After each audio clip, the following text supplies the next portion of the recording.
Je t'aime,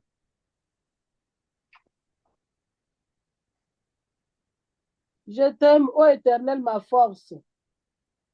Éternel, mon rocher, ma forteresse, mon libérateur. Mon Dieu, mon rocher, où je trouve un abri. Mon bouclier, la force qui me sauve, ma haute retraite. Je m'écris, loué soit l'Éternel, et je suis délivré de mes ennemis. Les liens de la mort m'avaient environné et les torrents de la destruction m'avaient épouvanté. Les liens de sépulcre m'avaient entouré, les filets de la mort m'avaient surpris. Dans ma détresse, j'ai invoqué l'Éternel, j'ai crié à mon Dieu. De son palais, il a entendu ma voix et mon cri est parvenu devant lui à ses oreilles. Amen. Amen. Merci. Nous allons beaucoup prier aujourd'hui. Je t'aime, ô Éternel, ma force. L'Éternel est ma forteresse, mon rocher, mon libérateur. Il est mon Dieu, le roc solide où je me réfugie. Il est mon sauveur tout-puissant, mon rempart et mon bouclier. Vous voyez, David est en train d'adresser cette prière lorsque Dieu l'a secouru. David a connu beaucoup de haine. David a connu beaucoup d'injustice comme la plupart d'entre nous. Deux fois, tu es dans une situation où tu es incompris par tout le monde, où tu es rejeté par tout le monde. Mais en toi, sincèrement, tu sais que tu n'as pas de problème contre X ou Y. C'est ce qui est arrivé à David. À cause de la grâce qu'il avait, souvent, lorsque tu as une grâce de la part de Dieu, lorsque tu as un don de la part de Dieu, lorsque tu as le dépôt de Dieu en toi, tu seras combattu. Et j'aime le frère Aimé quand le chantre, il dit, euh, fais attention, peut-être tu fais route avec le diable ensemble. Peut-être tu fais route, parce que tout est calme, peut-être tu fais route. Mais les enfants de Dieu sont toujours combattus. Les apôtres de Jésus-Christ ont été sévèrement combattus. Ils ont connu de fouets, ils ont connu de prison à cause du dépôt de Dieu qui était en eux. David a connu l'injustice, il a connu le mépris, il a failli mourir à cause de la grâce de Dieu qui était en lui. Et lorsque Dieu l'a délivré de tous les méchants, y compris Saül, le roi, et c'est là que tu comprends que lorsque tu as la grâce de Dieu, peut-être tu ne peux pas occuper une fonction importante, mais celui qui est au-dessus de toi va te haïr avec une haine acerbe, une haine amère. Mais lorsqu'on regarde ton pays stable ou ton pays slip, lui, il gagne peut-être 1000 fois toi, mais toi, tu gagnes moins.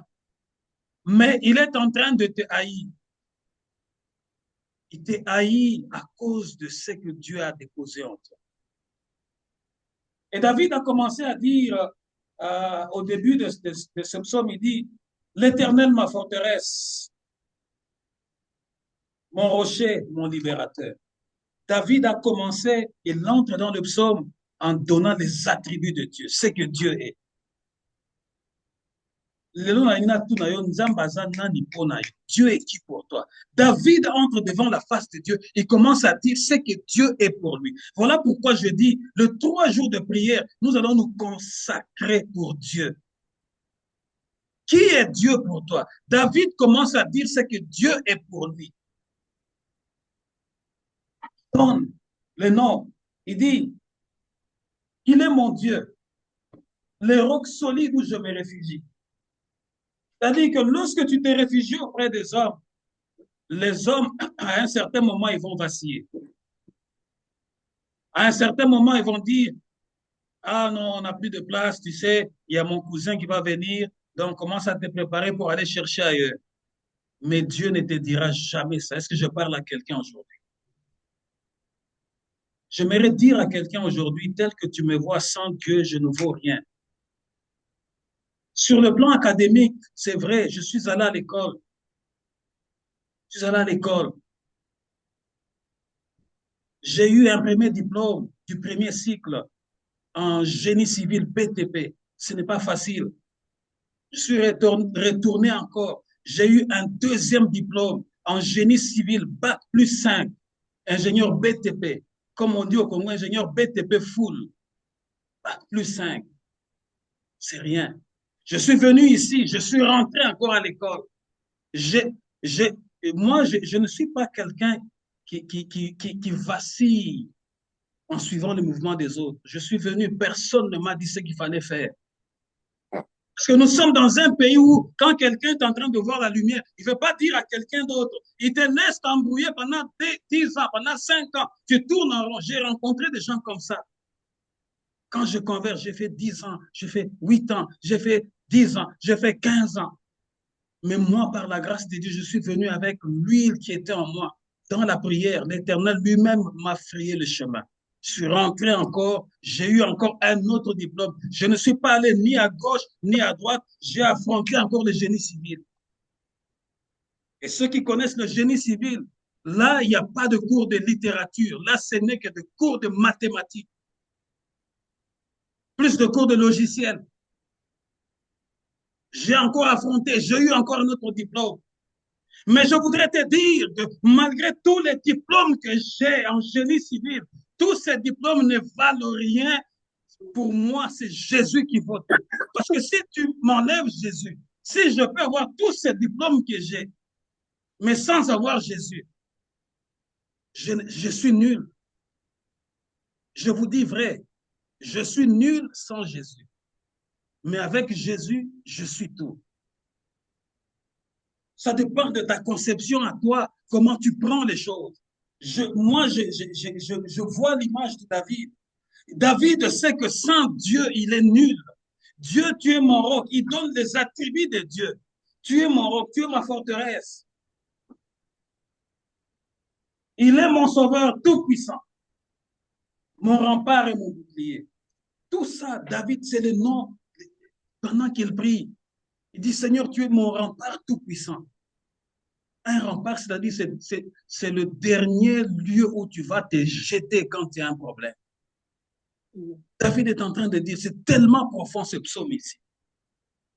Mon roc, mon bouclier.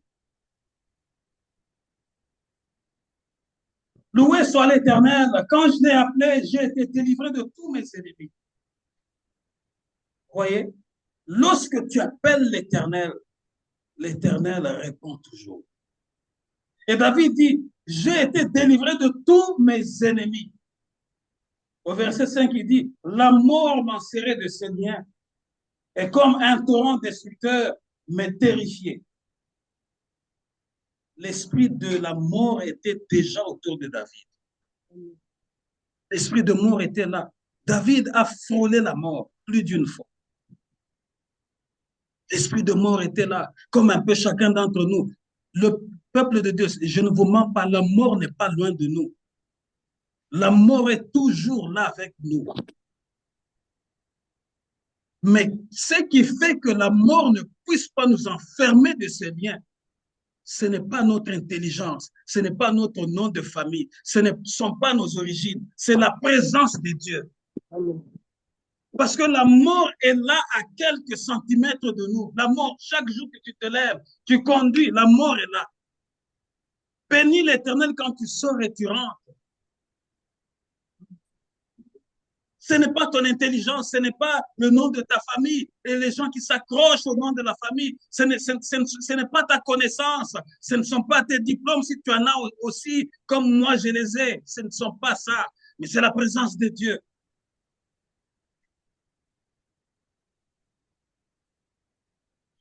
Loué soit l'Éternel, quand je l'ai appelé, j'ai été délivré de tous mes ennemis. La mort m'a serré de ses liens et comme un torrent destructeur m'est terrifié. Verset 6. Oui, le séjour de mort m'entourait de ses liens. Le piège de la mort s'est refermé sur moi. Peuple de Dieu, vous savez, j'ai toujours dit à mon épouse, celui qui conçoit le mal contre toi est toujours en avance avec toi, contre toi. Vous savez, David est allé jouer l'arbre pour Saül qui était tourmenté par les esprits méchants. Mais Saül, dans son fort intérieur, il avait conçu de tuer David ce jour-là. Il s'est dit, lorsqu'il viendra jouer, je vais le clouer avec ma lance contre le mur, contre le paroi de ce mur-là. Il avait déjà conçu le mal. Il avait déjà conçu comment il allait se terminer, comment il allait finir avec David. Voilà pourquoi David dit que le lien de la mort était déjà là.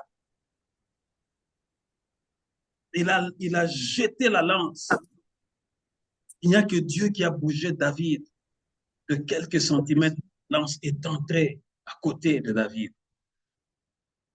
Peuple de Dieu, j'aimerais dire à quelqu'un qu'on te combatte, mais qu'on ne te trouve pas dans l'injustice. Vous savez, le juste peut connaître beaucoup de mal. C'est David qui l'a dit. Mais l'Éternel ne l'abandonnera jamais. Voilà pourquoi je fais tous mes efforts pour ne pas être en problème avec quelqu'un. Oui, les gens peuvent me trouver un peu carré, un peu. Peut-être c'est par rapport aux études que j'ai faites. Nous, c'est les sciences exactes.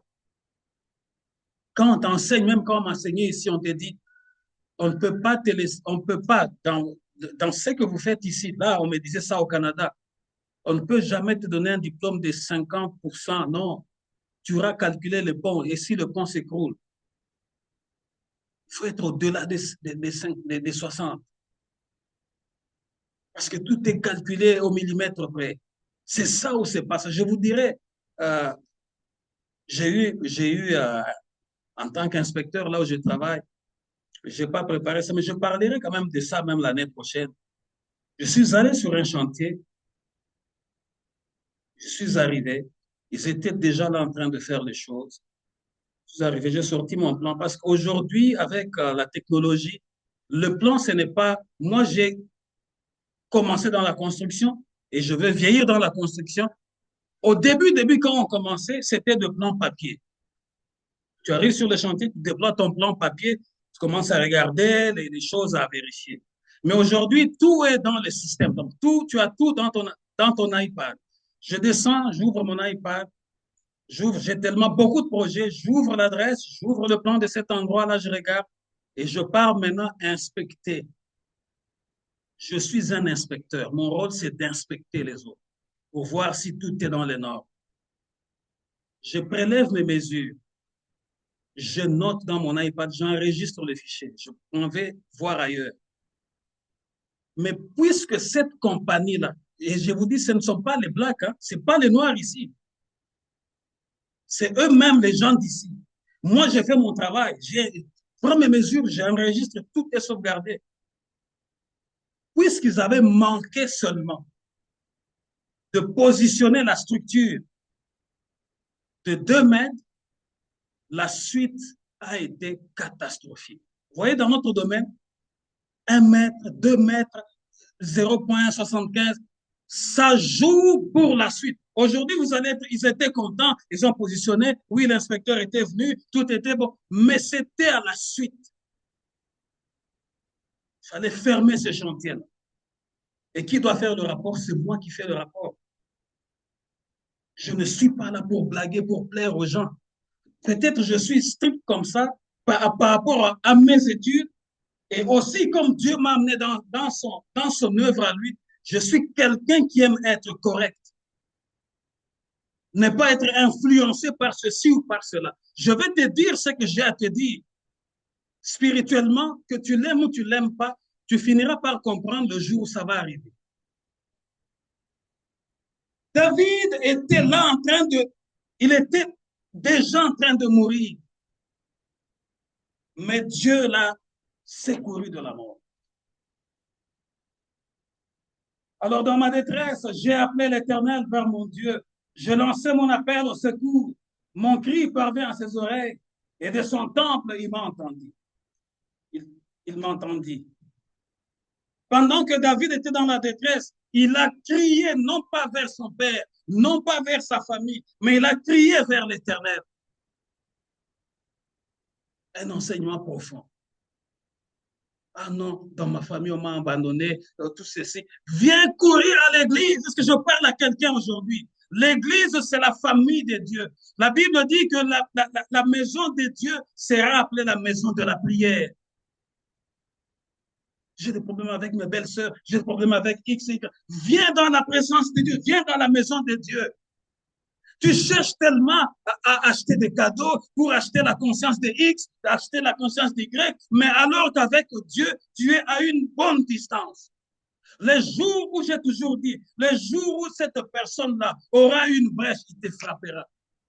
Et Dieu ne te protégera pas. Ce n'est pas parce qu'on dit, Jésus le dit d'ailleurs, ce n'est pas parce que vous m'appelez Seigneur, Seigneur, mais votre cœur est loin de moi.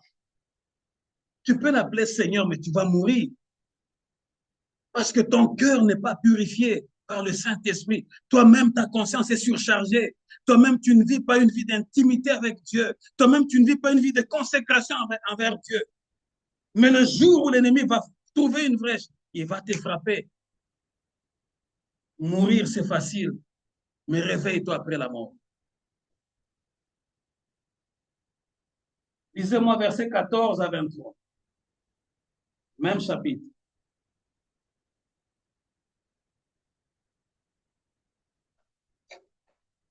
« 14 à 23, même chapitre.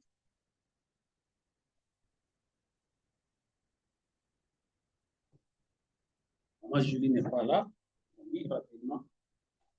Je suis là, papa. 14 à 23, je lis au nom de Jésus-Christ. L'Éternel tonna dans les cieux, les Très-Hauts fit retentir sa voix avec la grêle et les charbons de feu. Il lança ses flèches et dispersa mes ennemis. Il multiplia les coups de la foudre et les mit en déroute. Le lit des eaux apparut. Les fondements du monde furent découverts par ta menace, ô Éternel, par le bruit du souffle et des ténarines. Il étendit sa main d'en haut. Il me saisit. Il me retira de grandes eaux. Il me délivra de mon adversaire puissant, de mes ennemis qui étaient plus forts que moi. Il m'avait surpris au jour de ma détresse, mais l'Éternel fit mon appui. Il m'a mis au large, il m'a sauvé parce qu'il m'aime. L'Éternel m'a traité selon ma droiture, il m'a rendu selon la pureté de mes mains. Car j'ai observé les voies de l'Éternel et je n'ai point été coupable envers mon Dieu. Toutes ses ordonnances ont été devant moi et je ne me suis point écarté de ses lois. Amen. Voyez la conséquence qui arrive. Voyez au verset 7, la Bible dit, pendant que le séjour de mort était en train d'entourer David, qu'est-ce que David a fait? David, il a appelé, c'est là notre thème. David a appelé l'Éternel. J'ai lancé mon appel au secours. Mon cri parvint à ses oreilles et de son temple, il m'entendit. Lorsque David était en train de perdre, lorsque David était au point d'être complètement anéanti, pendant la détresse, il a appelé Dieu. Dieu aime qu'on l'appelle. Et David a dit, de son saint temple, l'Éternel a entendu sa voix. Vous voyez, nous sommes sur la terre des milliards de personnes. Mais lorsque tu es un enfant de Dieu, consacré à Dieu, lorsque tu es dans la détresse, tu appelles Dieu. Au milieu des milliards de personnes qui remplissent l'univers, la terre entière, Dieu sait distinguer que c'est la voix de tel, c'est la voix de X. Et du haut lieu où il se trouve, il va descendre. Écoute maintenant ce que David nous dit ici, au verset 14. Il dit, l'Éternel tonne dans le ciel, la voix du Dieu très haut résonne parmi la grêle et dans le feu. Dieu a commencé à tonner depuis le trône, son trône. La voix du Dieu très haut résonne parmi les grêles et dans le feu. Et soudain, il envoie ses flèches pour disperser mes ennemis. Il lance des éclairs pour les mettre en déroute. Voyez ce que Dieu est capable de faire pour toi, pour ton enfant, pour ton père, pour ta mère, pour ton futur époux, pour ton mari.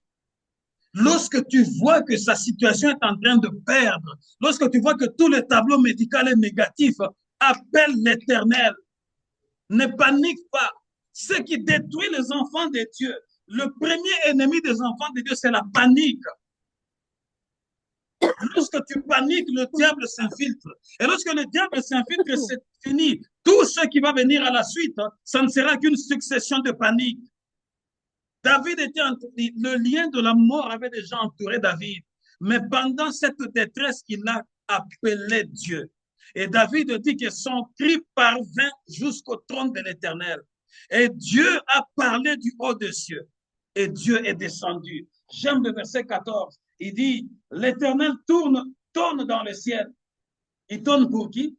Parce qu'un de ses enfants est menacé. Dieu tourne. Imaginez-vous que, vous voyez dans la maison, lorsque le papa tourne, tout le monde est calme.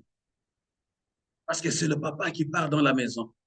Mais vous voyez maintenant l'image du Dieu très haut qui a créé l'univers, le ciel et la terre. Lorsqu'il tourne pour ton problème, même aucun oiseau, même aucune feuille d'un arbre ne va bouger.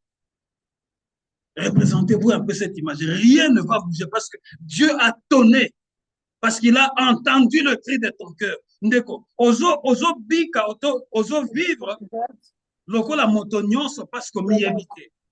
Dans le problème dans lequel tu es, appelle l'Éternel, il va tonner.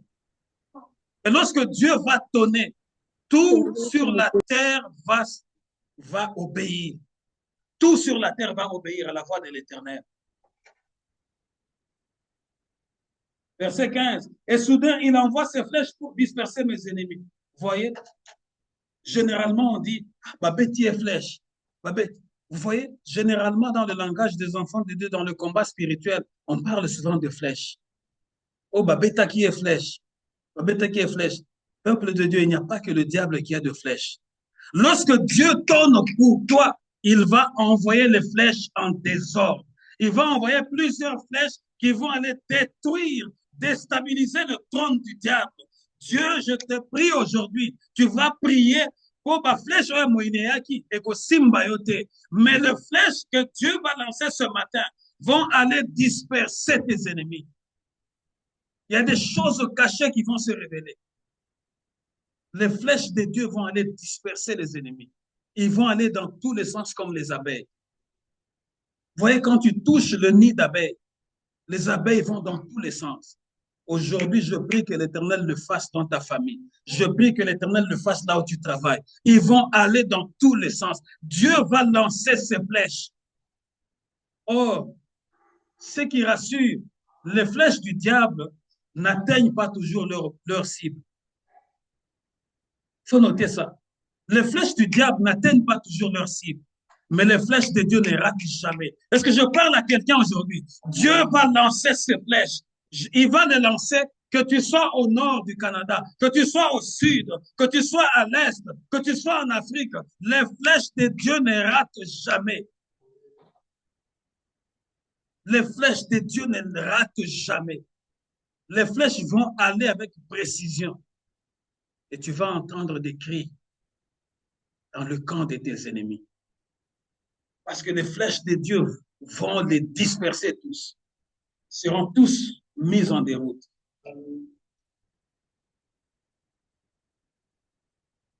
David ici est en train de dire, l'Éternel s'élève toujours pour secourir le juste. Tu dois le noter.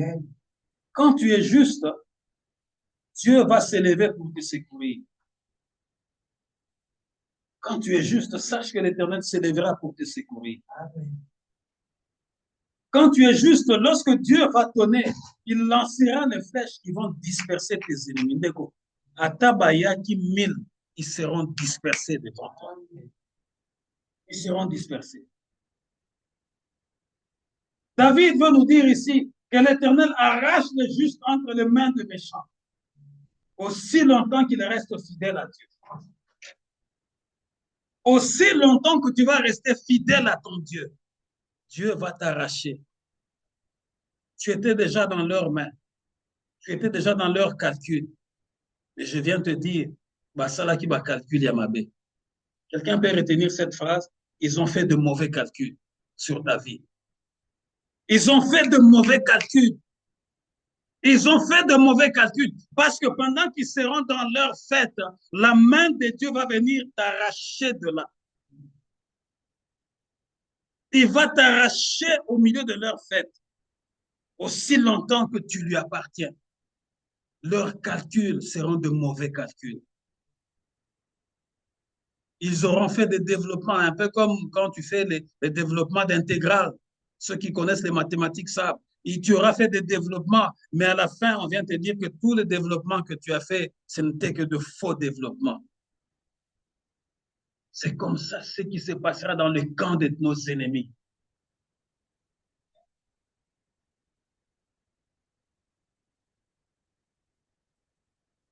Au verset 16, à ta menace, ô Éternel, et au souffle de ta colère, les fonds des océans pareils, les fondements du monde sont mis à nu.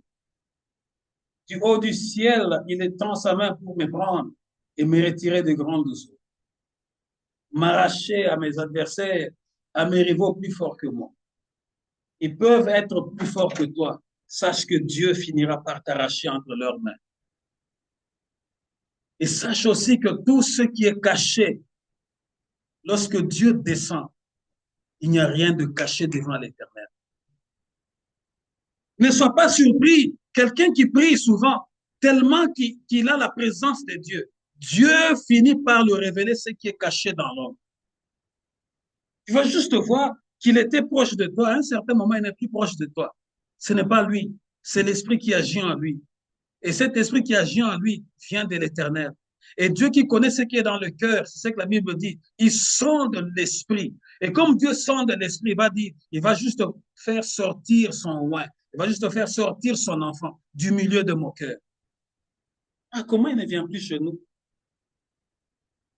Il ne vient plus, pourquoi? Parce que vous lui avez déjà essoré, vous lui avez déjà anéanti dans vos propos. Mais vous ne savez pas que lui, il prie nuit et jour. L'esprit qui est en lui, c'est l'esprit qui appelle Abba, Dieu Père. Et Dieu ne va pas permettre qu'il continue d'aller au milieu des gens qui ont la haine. Ils ont des propos doux dans leurs lèvres, qui sortent de leurs lèvres, mais leur cœur est rempli de haine. Alors Dieu va dire non, ne va pas manger le repas de la haine. Reste chez toi, mange les légumes. Voilà pourquoi notre jeûne, nous allons manger le pain et les légumes. Et nous allons voir ce que Dieu est capable de faire. Ceux qui aiment manger la viande, ceux qui aiment toujours continuer à manger, mangez. On ne va pas vous supplier, mais nous allons manger le pain et les légumes. Et nous allons appeler l'Éternel jusqu'à ce qu'il donne pour 2025.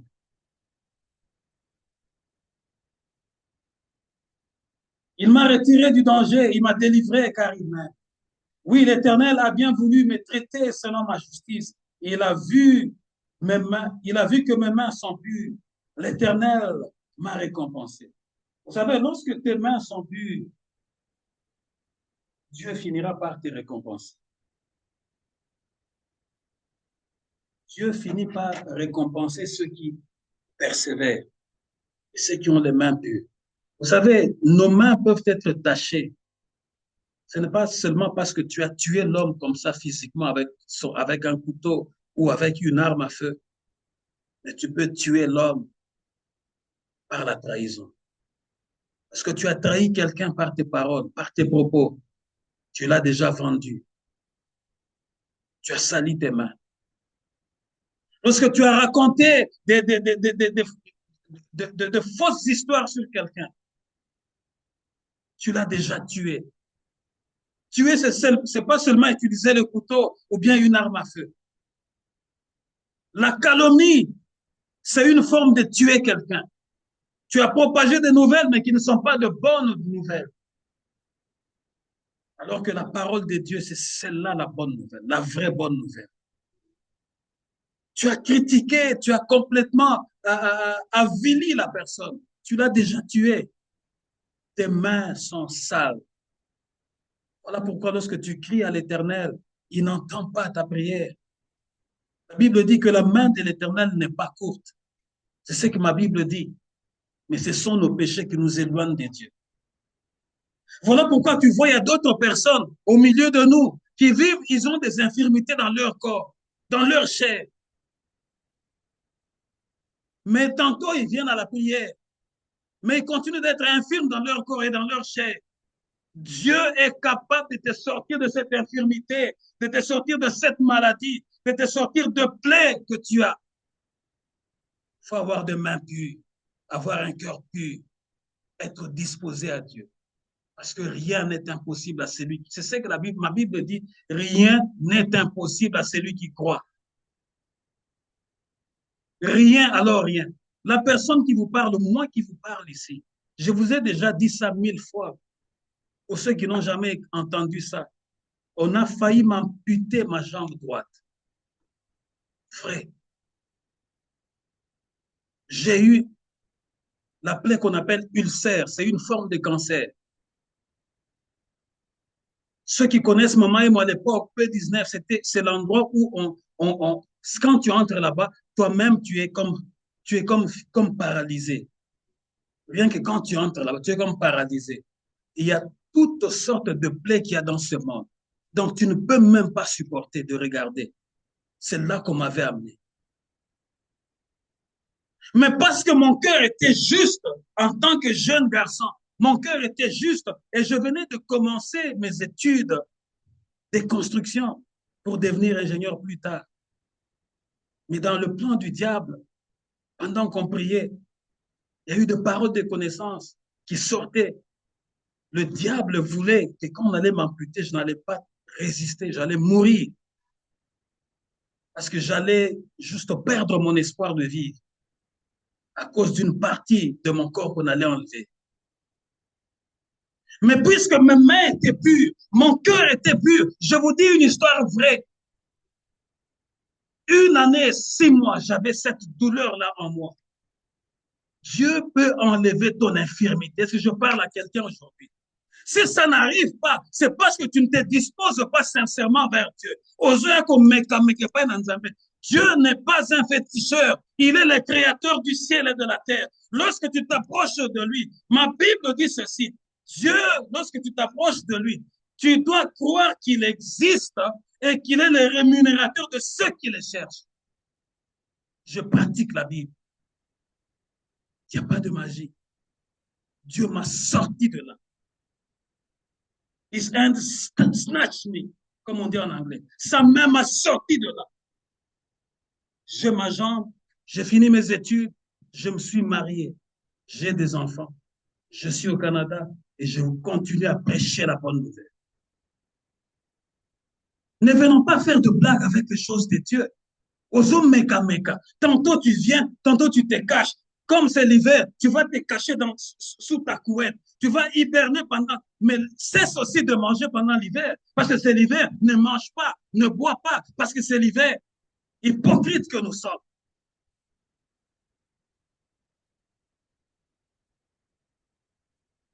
J'ai toujours ce loi sous les yeux. Je néglige aucun de ses préceptes. Envers lui, je suis sans reproche. Je me suis gardé du péché. J'ai toujours les lois de l'Éternel sous mes yeux. Gardons la parole de Dieu tous les jours. Le Dieu, qu'on ne te trompe pas. Cette parole que nous avons, que Dieu nous a donnée, la parole est d'abord esprit. La parole de Dieu, elle est d'abord esprit.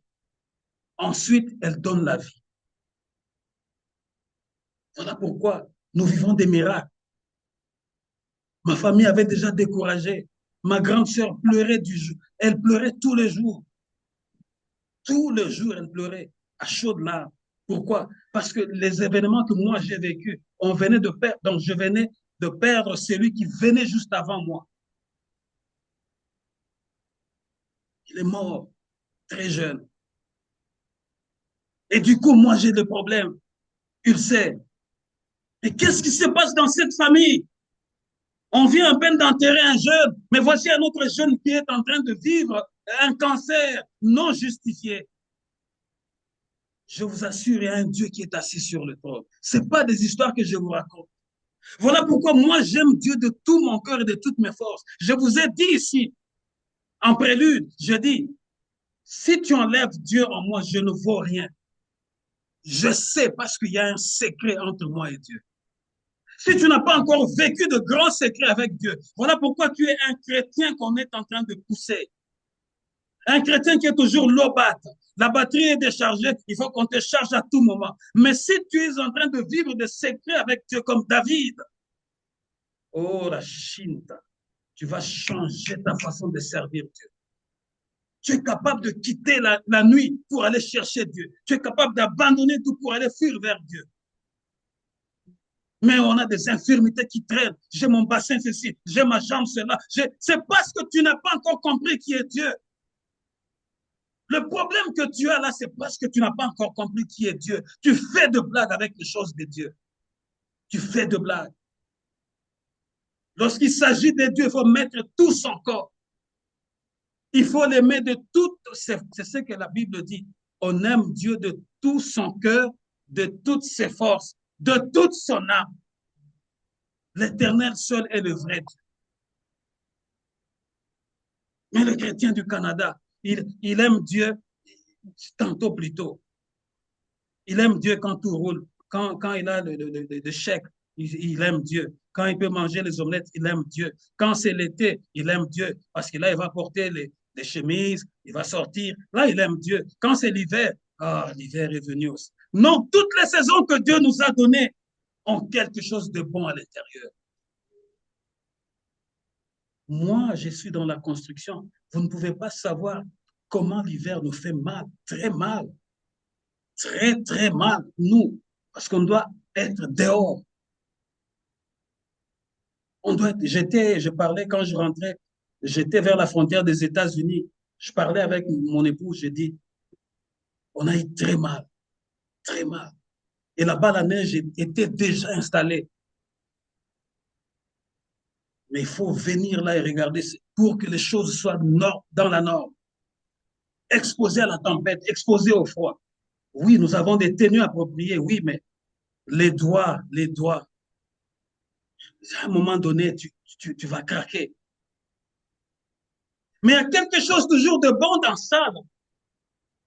Parce que Dieu, la Bible dit, Dieu fait toutes choses bonnes en son temps. Dieu savait qu'il y aura l'été, il y aura le printemps, il y aura l'automne, il y aura l'hiver.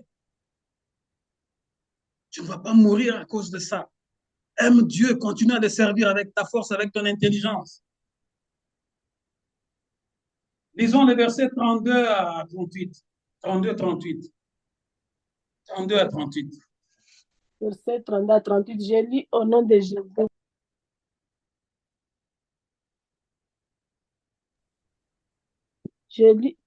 J'ai lu au nom de Jésus-Christ. Car qui est Dieu? Qui est Dieu si ce n'est l'Éternel?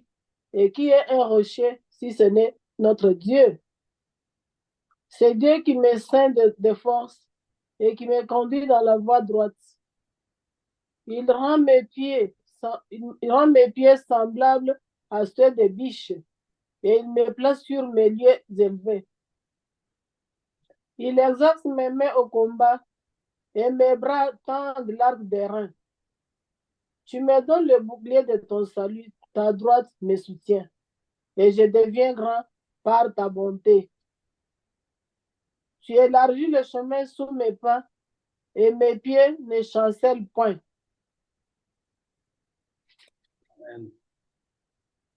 Tu étais arrivé à 38? Non.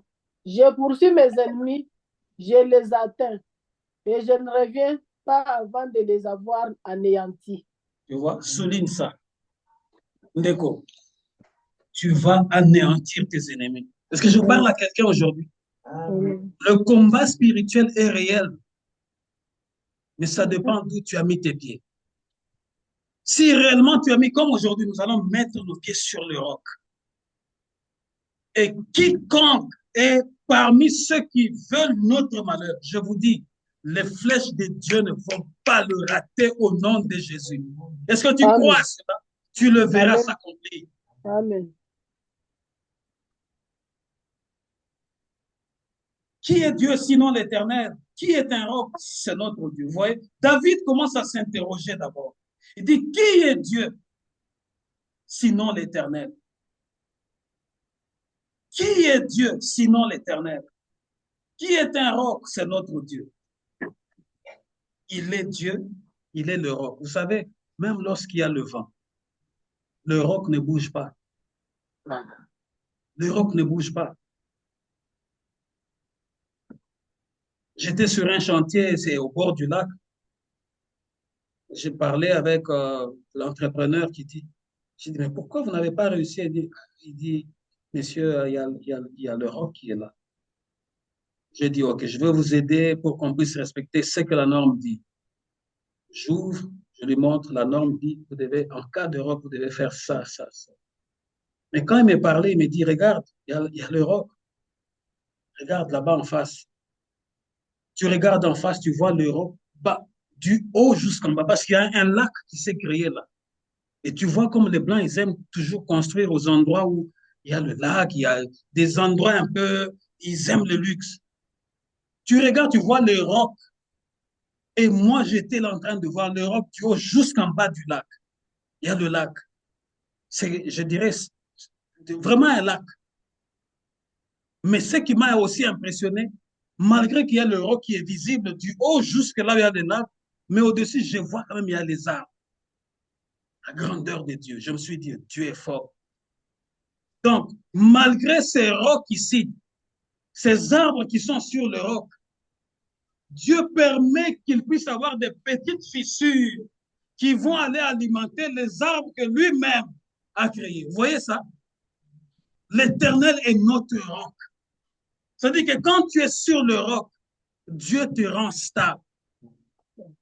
Voilà pourquoi Christ, lorsqu'il parle dans les évangiles, il fait la comparaison entre ceux qui bâtissent sur le sable et ceux qui bâtissent sur le roc. Lorsque tu es bâti sur le roc, lorsque ta vie est sur le roc, lorsque ta foi est sur le roc, Ndeko, tu ne seras pas le même. Tu ne seras pas la même.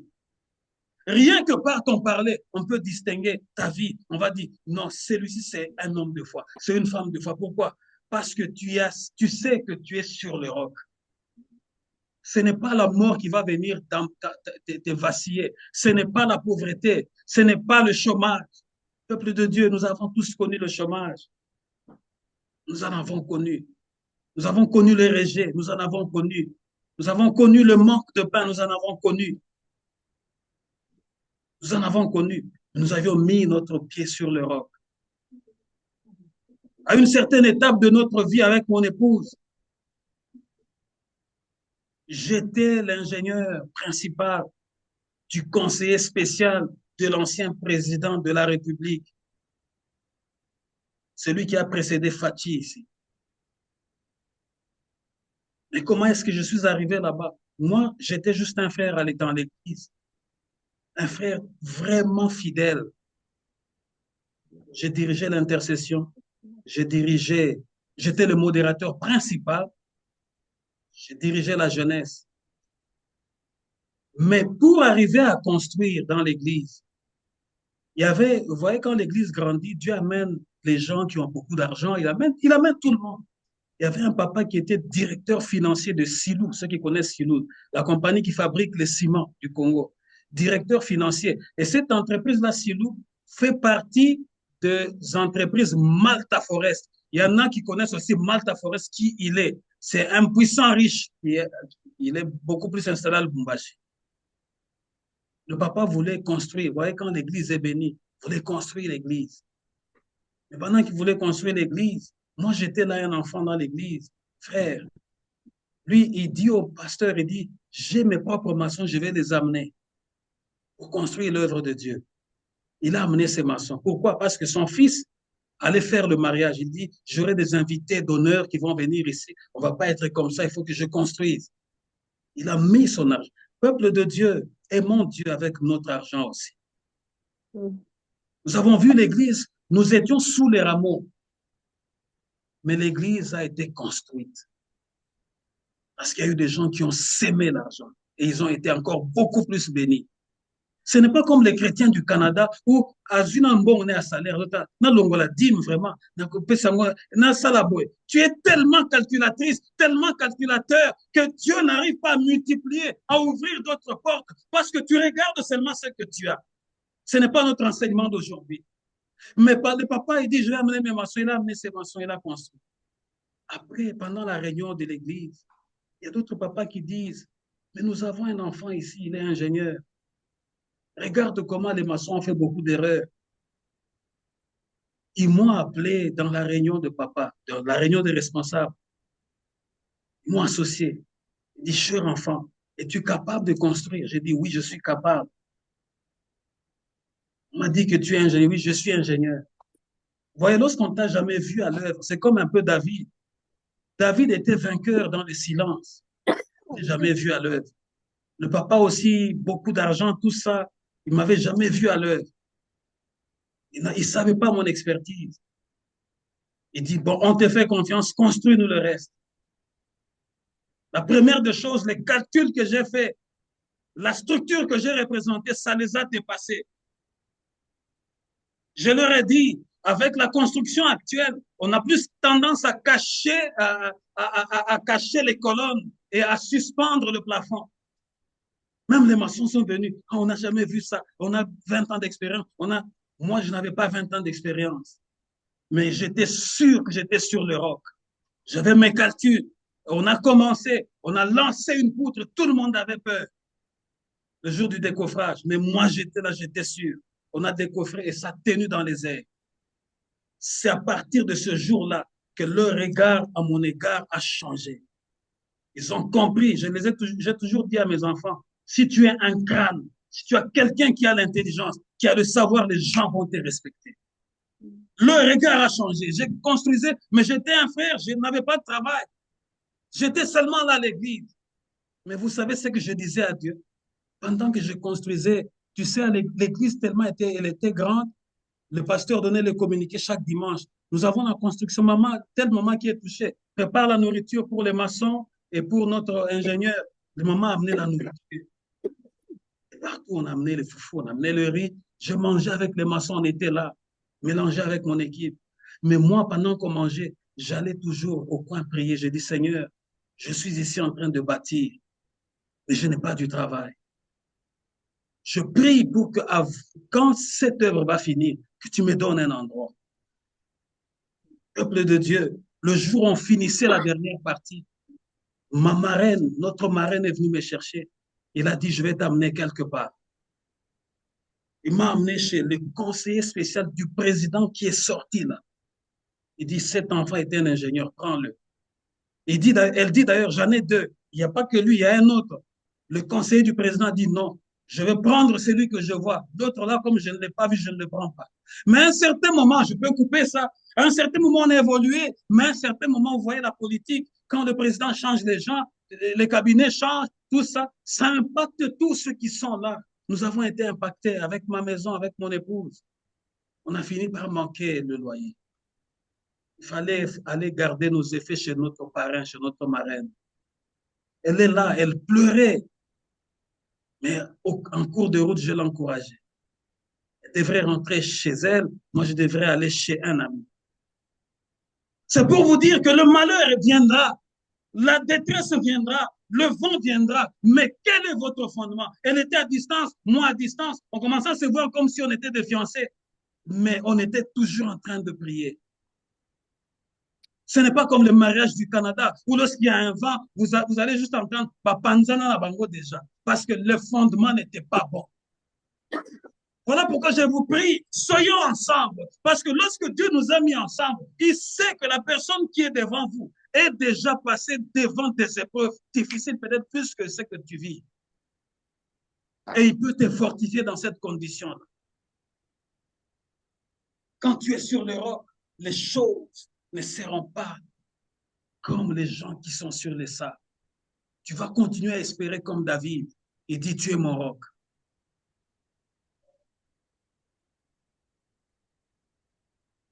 Il dit, grâce à lui, comme une gazelle, je cours et me maintiens sur les hauteurs. Celui qui m'entraîne au combat et me fait tendre l'arc de bronze. Je t'assure que Dieu va t'entraîner dans le combat aujourd'hui. Ce n'est pas les armes que tu as utilisées l'année passée. Ce n'est pas les armes que tu as utilisées le mois dernier. Dieu va t'entraîner encore aujourd'hui. Tu vas utiliser d'autres armes parce que Dieu est une forteresse. Ça dit qu'en Dieu, il y a toutes sortes d'armes. Et pour ton problème, Dieu connaît quelle est la meilleure arme qu'il va te donner aujourd'hui afin que tu traverses cette année et que tu commences 2025 complètement requinqué. Dieu va t'entraîner aujourd'hui dans le combat. Ta délivrance me sert de bouclier et ta main droite me soutient. Par ta solitude, tu me rends fort. La délivrance de Dieu est un bouclier pour nous. Non seulement sa délivrance est un bouclier, mais Dieu nous rend fort. Grâce à toi, j'avance plus vite. Mes jambes ne fléchissent pas. Je vais dire à quelqu'un aujourd'hui, Dieu va te rendre fort. Dieu va te rendre fort. Dieu va fortifier tes jambes aujourd'hui. Il va les rendre solides afin que tu ne fléchisses pas. Est-ce que est-ce que quelqu'un reçoit cette parole? Dieu va te rendre fort. Il va fortifier tes jambes. Parce que regardez, lorsqu'on amène une mauvaise nouvelle, qu'est-ce qui arrive? La plupart des temps, tu entendras, ah, j'ai senti comme si je n'avais plus de genoux. Quand il y a une mauvaise nouvelle, c'est comme si quelqu'un perdait même la force dans ses jambes. Mais Dieu étant Dieu, il sait que dans le combat spirituel, il doit te fortifier les jambes afin que tu tiennes solidement devant le combat. Amen. Et non seulement que tu tiennes solidement, mais que tu avances aussi plus vite comme une gazelle. Ils seront étonnés avant la fin de cette année. Tu vas avancer plus vite et tu seras solide comme le roc. Je poursuis tous mes adversaires, je les rattrape. Je ne reviens pas sans les avoir brisés. Tes adversaires seront confus et tu vas les anéantir. Lis-moi le verset 40 à 41, puis tu vas lire 47, on va entrer en prière. 40 à 41, puis tu vas lire 47. 40 à 41, je dis au nom de Jésus-Christ. 47. Tu m'essains de force pour les combats. Tu fais plier sous moi mes adversaires.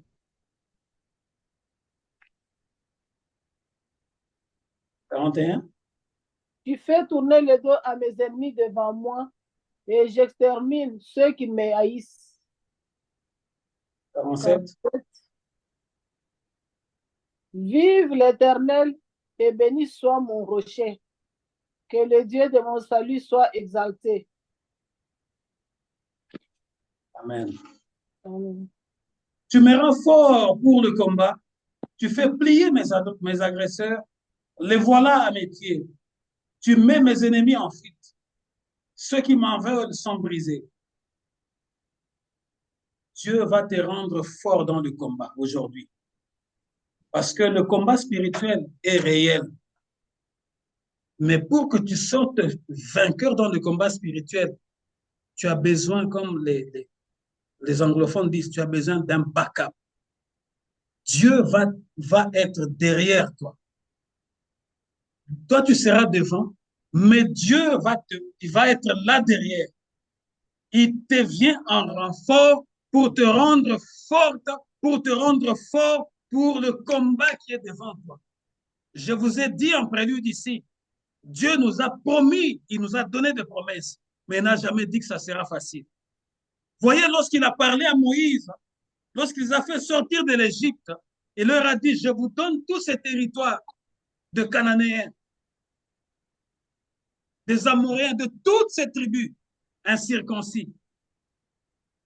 Dieu, en disant ça à Moïse, c'était pour préparer Moïse. Je vous ai donné ce territoire-là parce que vous êtes en train d'aller vers Canaan. Mais il y a des gens qui habitent là, c'est-à-dire que vous devez combattre. Est-ce que quelqu'un m'entend aujourd'hui? Amen. Dieu a dit, je vous ai donné, mais il y a des gens qui habitent là. Ces gens-là ne sont pas de femmes. Ils ne vont pas juste vous accueillir comme ça, vous devez les chasser.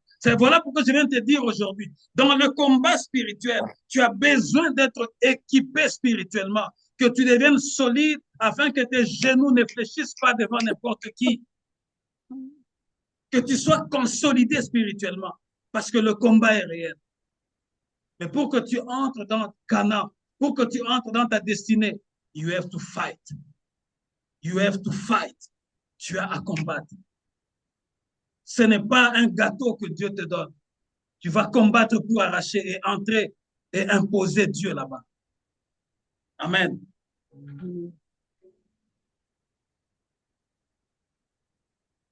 Tu me rends fort pour le combat. Tu fais plier mes agresseurs. Le voilà à mes pieds. Tu mets mes ennemis en fuite. Ceux qui m'en veulent sont brisés. Ils seront en fuite, ils seront brisés. Verset 47. Dieu est vivant, qu'il soit loué. Lui qui est mon rocher. Vous voyez? David, avant de clore encore ses psaumes, il dit, je sais que l'Éternel est vivant. Non seulement qu'il est vivant, mais qu'il soit loué. Lui qui est mon rocher. Il termine encore par dire ce que Dieu est pour lui. Ce matin, qui est Dieu pour ta maison? Qui est Dieu pour toi? Et il dit que l'on proclame la grandeur de ce Dieu qui est mon sauveur. Je t'assure, qui est ce Dieu-là pour toi ce matin? Nous allons nous lever dans la prière. Tu vas proclamer la grandeur de Dieu devant ta maladie.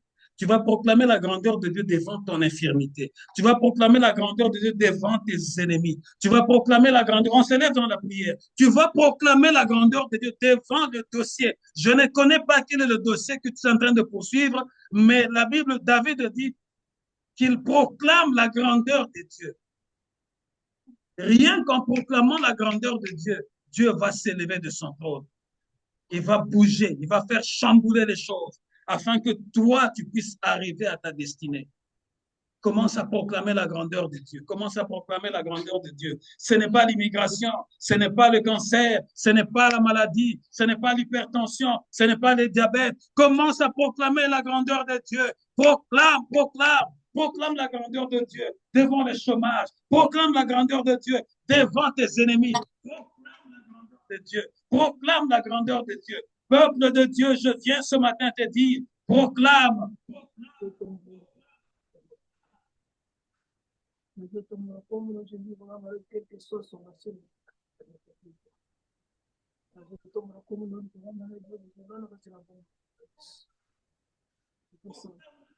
Dieu. Proclame la grandeur de Dieu. Proclame la grandeur de Dieu devant les méchants de ta famille. Proclame la grandeur de Dieu.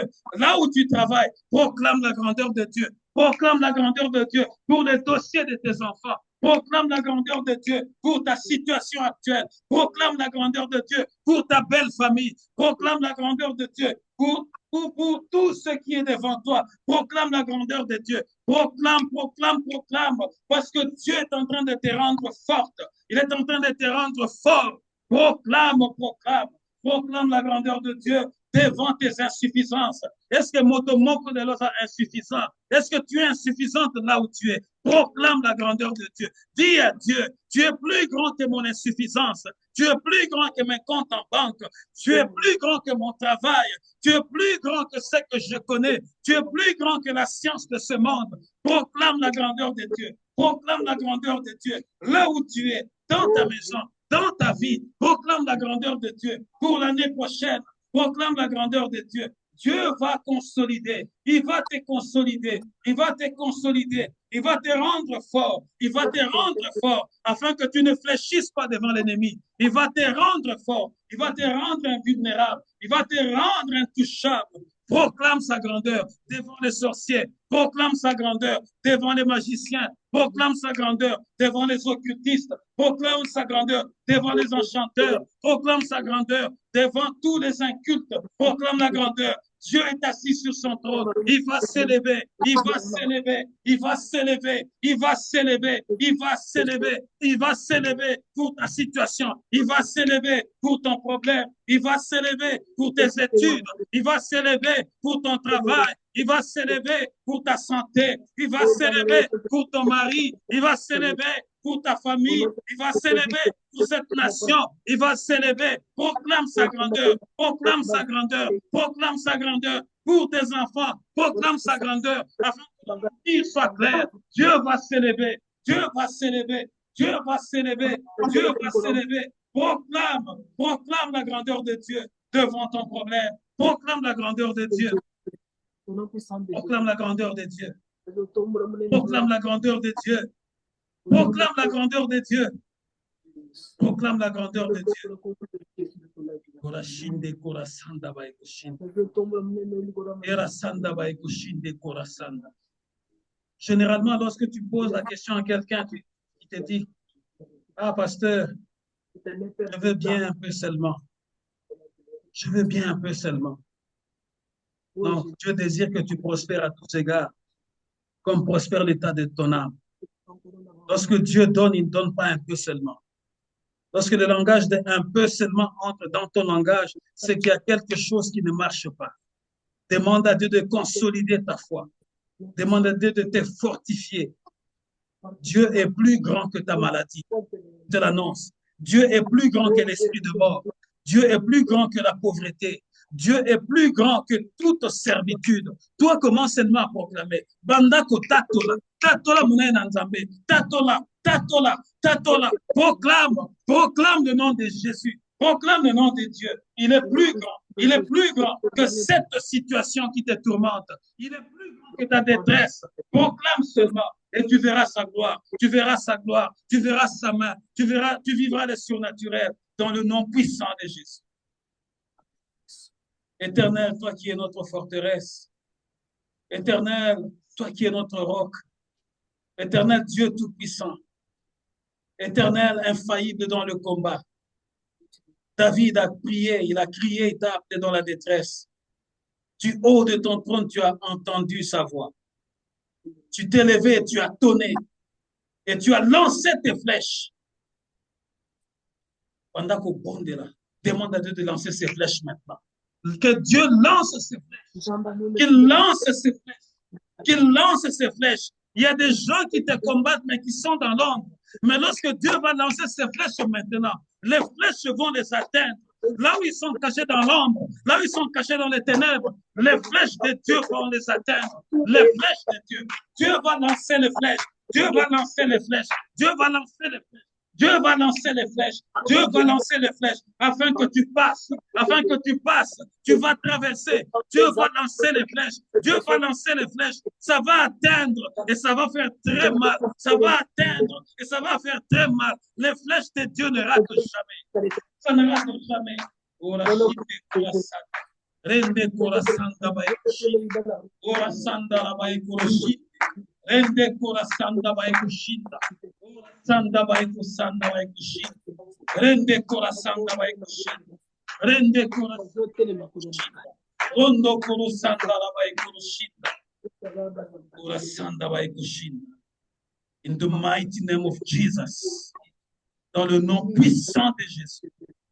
Seigneur, que tes flèches dispersent nos ennemis. Que ce soit à Ottawa, que ce soit en dehors d'Ottawa, que ce soit au Congo, que ce soit en Europe, que ce soit en Amérique, que ce soit n'importe où, Seigneur. Quiconque, Seigneur, s'est levé contre nous, que tes flèches l'atteignent. Que tes flèches les atteignent. Qu'on sache que tu es Dieu. Que l'on sache que tu es Dieu. Que l'on sache que tu es Dieu.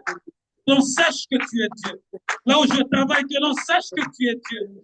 Pour cette assemblée, que l'on sache que tu es Dieu. Pour cette maman, que l'on sache que tu es Dieu. Pour cet enfant, que l'on sache que tu es Dieu. Pour la Chine. Au nom puissant de Jésus. Je bénis ton peuple. Je bénis toutes les familles. Seigneur, je prie que tu ôtes le voile. Que tu fortifies plusieurs. Qu'ils se tiennent sur le roc. Que leurs genoux ne fléchissent point. Enlève le sentiment d'égoïsme. Enlève la peur. Seigneur, enlève tout sentiment de ténèbres. Équipe ton peuple des sentiments qui étaient en Christ.